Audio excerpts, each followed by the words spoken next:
Welcome to another episode of Story Trip. Today is going to be one different one because I'm the one going to share my testimony. So, God did it again. I have experienced two accidents. One was in 2015 and one was in 2017. It was on a Thursday, 21st December. 21st December 2017.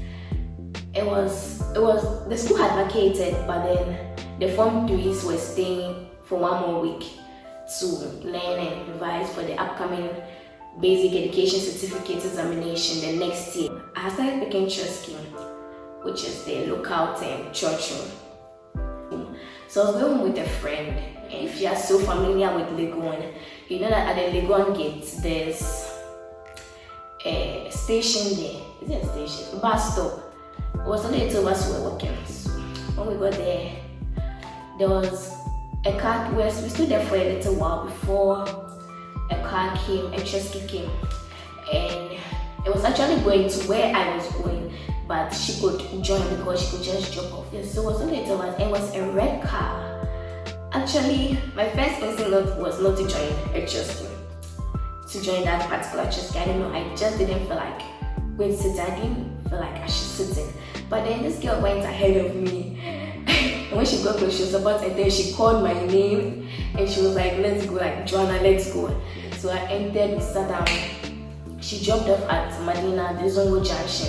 So we continued our journey. I was the only one in the car. And some people joined. So when we got to Adenta, the Dodowa Judge barrier, the one that goes to Dodowa. When we got to that place, before we even joined the main, we used the side road first. So when we were about to enter the main road, our car nearly crashed with another Chesky. That was a big one. Our Chesky was a small Chesky, and I was so scared at the point. So I was like, I started praying. And yesterday praying and calling on the name of Jesus. So when we entered the main road, the traffic light had just turned red. Even though it was green at first, it had just turned red. So I was thinking that maybe the driver thought he could have passed before any other car came. But then I was saying in my head that this driver, it's red, why won't he stop? He might just get an accident. All of a sudden I saw another small Uber car. Well, I think it was also red, yes. It was coming from the other end, trying to join the Dodowa road. So I was like, hey, what if we get an accident? And then, we are dealing with metal here. And then the car gets crashed out, we all just merge, and then the ambulance, the fire service doesn't come early. And then when everybody dies, there's a lot of what ifs. And I realized, after some seconds, I realized I started praying and calling the name of Jesus. And I think at that moment, then our car hits the small car. And it's capsized, if that's the word I should use. It fell down once and then twice again, it's like boom, boom. So the tires were hanging in the air, so we're upside down. So I don't know if I was experiencing something. I think I went unconscious for some seconds because the place was dark. I don't know what I was thinking at that moment. I don't even think I was thinking because the place was really dark. I don't know why the place was dark, like dark. I opened my eyes at that point. Then I saw some bright light at the left corner, front corner. I saw it was very bright. Then all of a sudden I was sitting by a woman. She was sitting by the window and I was sitting here and the mate was sitting. So even before, I was telling myself that I should ask this woman where she's going so that I could exchange places with her because I'm going further than maybe I'll be going further than her. But I don't know, I didn't ask her again. So when it all happened, the mate fell on me and I fell on her. And then she was like, free me so, which is true and literally means get up from me. So that's like, I think that's what brought me back. And then I saw the lights and everything, and then she went out. I don't know how she experienced it, but I saw her going through that place.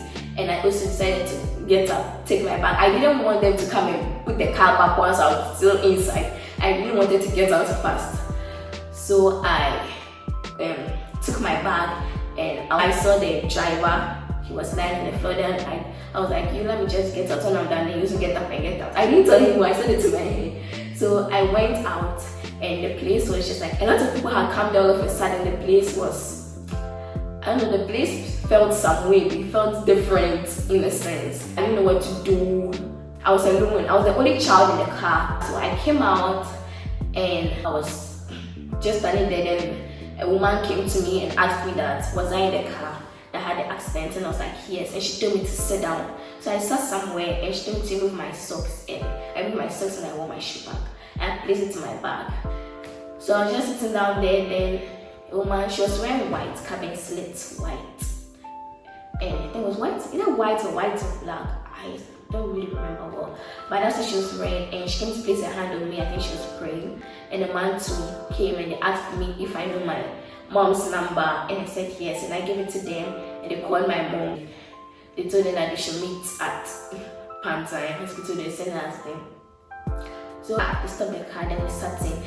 And actually I was like, I didn't want to sit in the other car. I mean, I just had an accident, a car accident. You want me to sit in a car again? Like really, if I was to walk home, I would really do it, not to sit in another car. But it was a case where I didn't know anything, I didn't know what to say. I was just like, I didn't know what to do. So I just went to sit in the car. And the woman who was sitting by me, because she was sitting by the window, the glass had her, so she had some cuts on her. So I was sitting in front of the woman. And the other people, somewhere, it was kind of like a pickup. So some people sat at the back. Yeah, so we went to the Pantine Hospital where my parents came with my older brother, and then went to see the doctor and everything was fine. So after seeing the doctor and everything, I was fine. So I just went to the doctor said that if there's anything I should come back again, but nothing. So like I just went home. So it was the next day when I woke up, I had serious body pain. Like my whole body was just paining me. Just serious body pains. But I went after some days. It just ended there, and I was really thankful to God that He had saved me from the accident. No one died, thankfully, but the driver went unconscious. So they sent him to the Gwan hospital. One thing that shocked me after was the driver of the owner of the car actually came to visit me in school to find out how I was. And it really shocked me because I have never heard of something like that before. I don't know if it happens, but I personally have never heard of anything like that. He found out from the nurses at the Gwan hospital. He came to the school and came to see me and stuff. Yes. So after the accident, 2018. The whole of 2018 was filled with fear. Like fear when I'm in the car and then we're on the road, like so much fear because I feel like it's there. It was there. That fear was there because I saw the thing happen. If I hadn't seen it happen, nothing would have happened to me because the first accident I didn't see it happen. So at least I was okay on the road with cars on the road. But this one I saw it happen really. When I'm in the car and on the road, there's this kind of force that seems to be pulling the car I'm in and the car in front or the car coming from another side together. So I quickly close my eyes or lower my head or something. So that fear was in me for a long time, and I've really been praying for God to remove that fear in me. And so it was in the next year, 2019, beginning of 2019, that we had youth camp, church youth camp at Hepzibah Christian Center. And it was a worship and praise and prayer night. And someone prayed for me. I told him about it and he prayed for me. And after that, I didn't have that kind of fear again. I had totally forgotten about it. So we're coming back in the bus.